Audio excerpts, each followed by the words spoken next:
So next is what is the electric potential energy of 7 nanocoulomb charge minus 2 centimeter for 1 nanocoulomb charge. So 7 nanocoulomb charge आपको पता है, it will be source charge and 2 nanocoulomb will be test charge. अब electric potential energy हमने find करनी है, सो volt बराबर है electric potential energy के डिवाइड बाय टेस्ट चार्ज. सही है.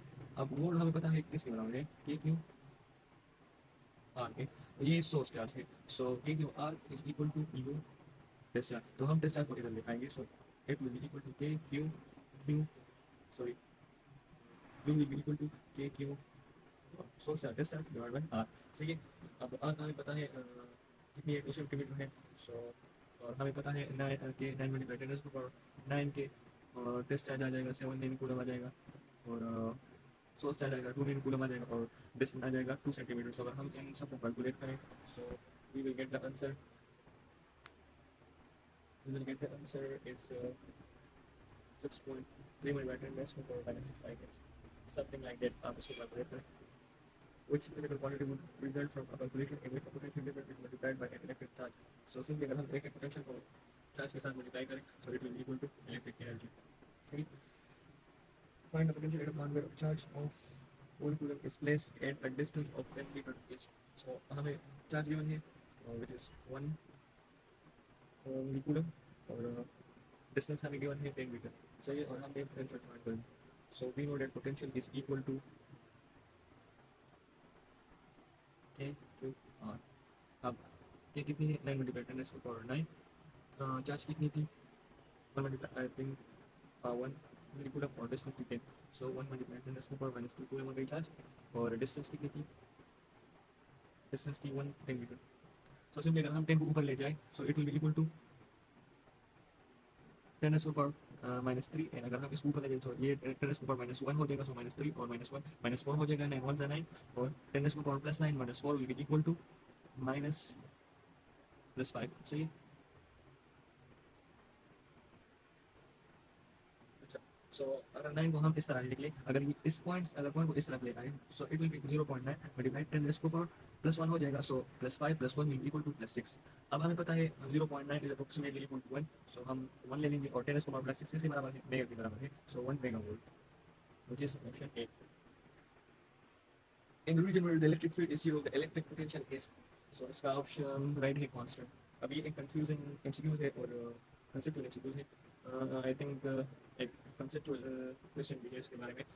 फॉर एग्जांपल सिंपली अगर मैं अब ये ड्रा करूँ, एक होलो कंडक्टर है और उसके ऊपर चार्ज है, सर्विस पे चार्ज है और इनसाइड कोई चार्ज नहीं है. सो इनसाइड इलेक्ट्रिक फील्ड क्या होगी, जीरो होगी ऑब्वियसली. सो इनसाइड इलेक्ट्रिक फील्ड जीरो है. लेकिन अगर हम एक पॉजिटिव चार्ज और डिस्चार्ज को ले आए अंदर, सो ऑब्वियसली ये बाहर जो सरफेस पे जो इलेक्ट्रिक फील्ड है ये उसको रेजिस्ट करेगी और इसके अगेंस्ट हम वर्क डन करेंगे. सही है. और इसको अंदर ले आएंगे. सो वर्क तो हमने कर दी ना, और वो इस चार्ज में स्टोर होगी in the form of electric potential. So inside of this conductor the electric potential remain constant and the electric field is zero.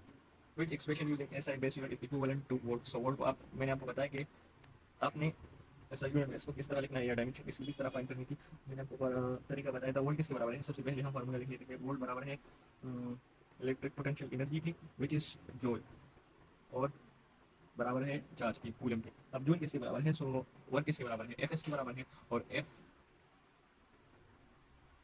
S और कूलम बराबर है करंट टाइम के. सो एफ किसके बराबर है, न्यूटन के बराबर है ना, और डिस्प्लेसमेंट मीटर के बराबर है. सो न्यूटन किसके बराबर है, न्यूटन बराबर है किलोग्राम मास मीटर पर स्क्वायर. सो किलोग्राम मीटर पर सेकंड स्क्वायर सिंपली.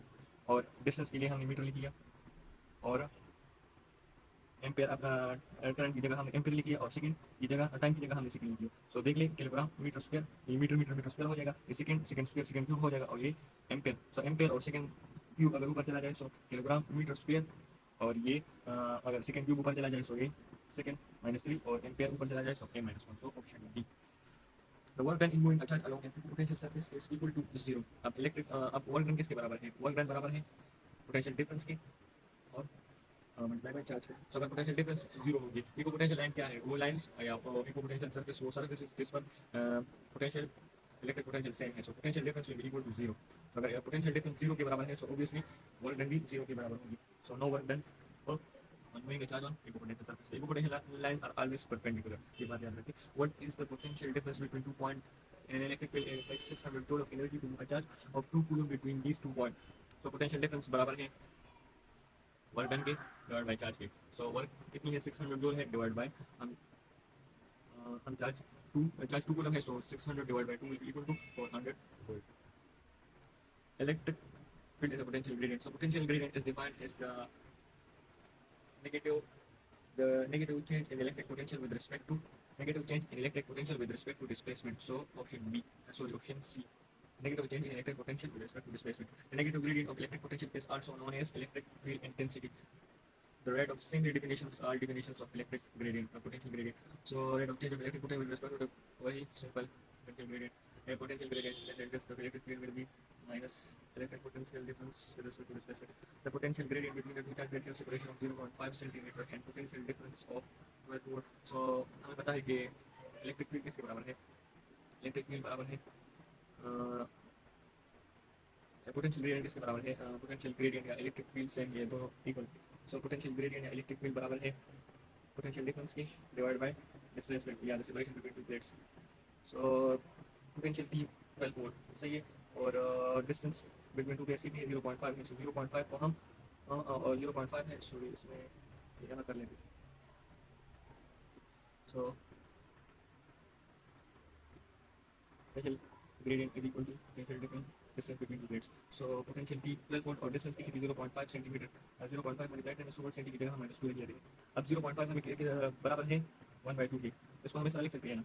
सही है और 10 ऊपर -2 आ जाएगा. सो ये 2 से ऊपर चला जाएगा अपनी आसानी के लिए. सो 24 मल्टीप्लाई और अगर ये 10 ऊपर -2 ऊपर चला जाए सो +2.